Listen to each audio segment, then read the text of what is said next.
Okay, today's video, I ran out of ideas and apparently I'm not trending, so I'm just gonna upload something just for the fun of it.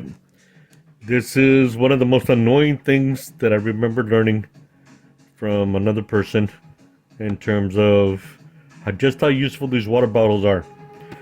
You open it, keeping your finger on the cap, and you can literally crush it down to nothing. Now, there's actually dual purpose for crushing this. One, this is really the way you're supposed to throw these away. And two, the trivia question is, or idea is, that you can throw this in your backpack, and if somebody has a camel pack or a canteen or a larger water bottle, and you want to split that water, or if you run into, like, just say, a water fountain or a clean water source, you re-expand this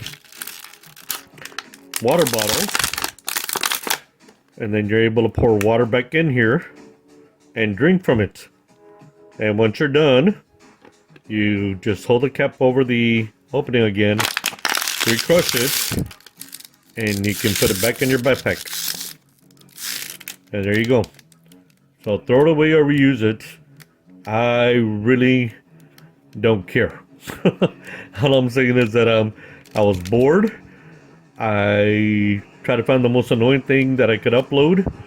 And the really cool thing about this is it gets more annoying if you fill this back up with water and place it on a hot surface. It makes a very creaky sound as it's re-expanding from the hot air or the water evaporating in the bottle. So it has two very annoying purposes. So just keep that in mind when you use these water bottles. Use them responsibly or just for the fun of it. That's today's video. We'll see you in the next one.